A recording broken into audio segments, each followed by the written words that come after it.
어금니 아빠 이영학 사건, 경찰의 초동 대처가 허술하게 진행됐던 것으로 드러나면서 초기에 제대로 대처했더라면 피해 여중생을 살릴 수 있었던 것은 아닌지 안타까움이 커지고 있습니다. 며느리를 성폭행한 혐의를 받던 이 씨의 의붓아버지가 사망해 사건이 미궁에 빠질 가능성도 커졌습니다.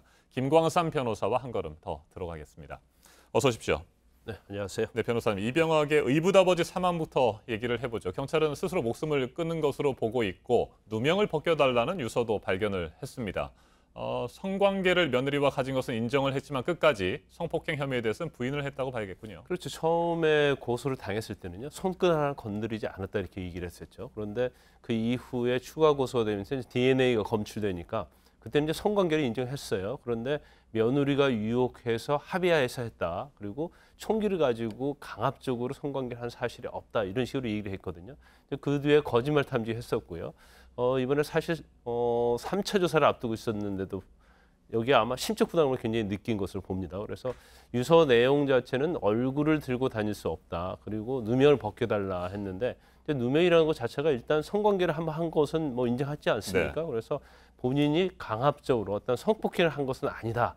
이런 취지의 유서를 남겼기 때문에 결국 뭐 끝까지 범행은 부인했다고 볼 수 있는 거죠. 네, 의붓아버지가 사망함에 따라 성폭행 사건은 공소권 없음으로 종결이 됐습니다. 사실상 관련 사건은 미궁에 빠질 가능성이 높다고 봐야겠죠. 그렇죠. 이제 더 이상 수사를 진행할 수가 없습니다. 왜냐하면 피해자인 최 씨도 사망을 했고요. 그다음에 가해자인 배 씨도 자살을 했기 때문에 결국 뭐 수사 대상이 없어진 거죠. 그래서 일단 이 사건의 전말을 이제 파악할 수 있는 길이 없어졌다고 보면 되고요. 일단 그렇지만 뭐 여러 가지 이영학 씨와 관련된 여죄와 관련된 부분이 있기 때문에 이 부분에 대해서는 아마 경찰이나 검찰에서는 계속 수사할 것으로 보입니다.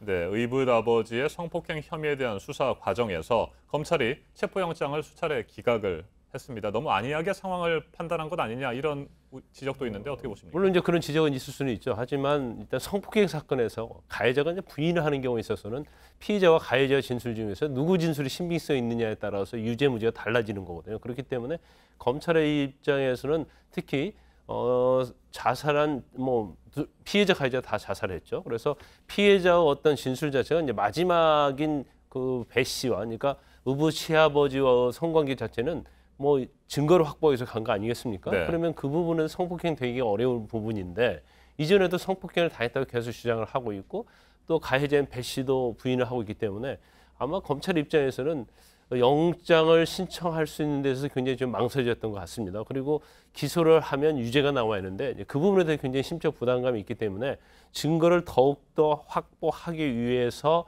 좀 신중했지 않았나 싶어요. 그래서 체포나 압수수색 영장을 3번이나 기각을 했던 것으로 보이고 그렇지만 이제 그 이후에 설사 이제 배 씨가 극단적 선택을 했다 하더라도 기부금 유용 문제도 사실은 배 씨와 상당히 좀 관련이 있다고 보이고요. 네. 또 성매매 부분도 관련이 있기 때문에 이영학 씨에 대한 조사는 이제 더 계속돼야 할 것으로 보입니다.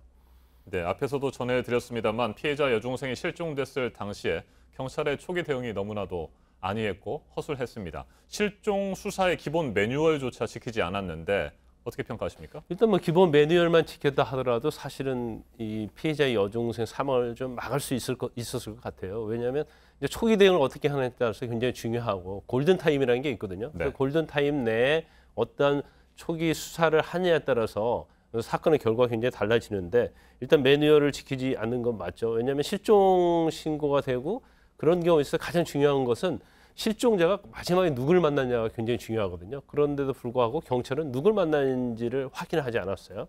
그다음에 두 번째는 이제 실종 신고가 되면서 코드 1 지령을 내렸어요. 네.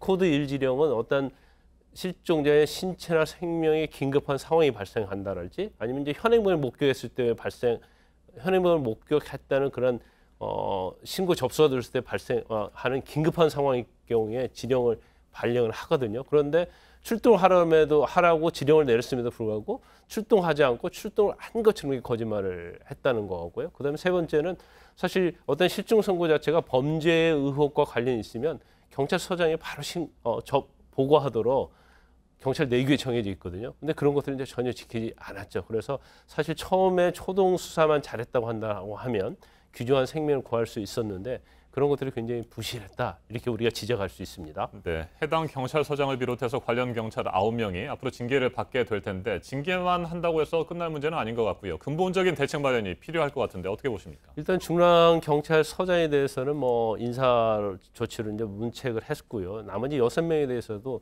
특히 여성 청소년 과정이랄지 상황실장에 대해서도 징계주치위원회 이제 회부를 했습니다. 하지만 이 징계 자체로만 뭐 이러한 사건들이 근본적인 대책이 될 수는 없겠죠. 그래서 이제 가장 중요한 부분은 일단 실종 사고의 한 10건 중에서 7건은 말이죠. 그 현장에 가지를 않는다고 그래요. 왜냐하면 굉장히 안이하게 생각하는 거죠. 그 이유가 실종 사고의 어떤 90% 이상은 대부분이 귀가를 합니다.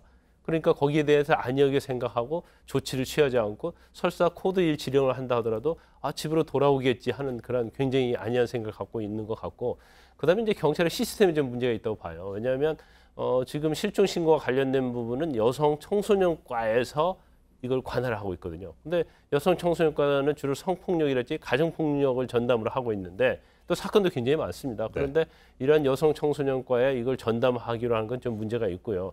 지금 서울 관내에 경찰서가 31개가 있거든요. 그런데 실종 신고에 대한 전담 수사팀이 8개밖에 없어요. 8팀밖에 없기 때문에 이제 이런 부분에 있어서는 어떤 제도적인 장치가 좀 마련이 되어야 한다. 이번 기회를 통해서 새로운 대책이 마련돼야 한다고 봅니다. 네, 현재 이영학 씨에 대해서 검찰이 조사를 하고 있고, 그런데 이 수사 과정에서 새로운 의혹들이 계속해서 나오고 있습니다. 13년 동안 받았던 후원금이 한 13억 원 정도 된다고 하는데 상당액을 다른 데 썼던 것으로 지금 드러나고 있습니다. 이 부분에 대해서도 수사의 초점이 맞춰지겠죠. 일단 기부금만 모집한 게 13억 가까이 되죠. 또 기초생활수급 그것으로 받은 돈만 해도 뭐 1억 한 1억 이상이 넘는데 그 중에서 수술비로 쓴 것은 사실은 한 1억 좀 넘습니다. 그렇기 때문에 그러면 나머지 10억 이상의 돈이 어디로 갔느냐?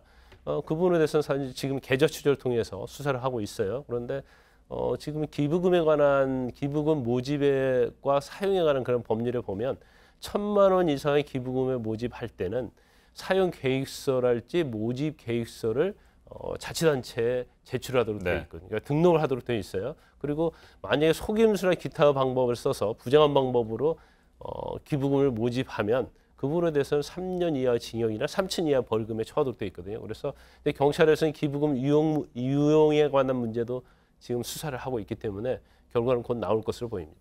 네, 검찰이 구속 만기일인 다음 달 1일 이영학을 기소할 예정이라고 하는데 앞으로 재판 절차는 어떻게 될까요?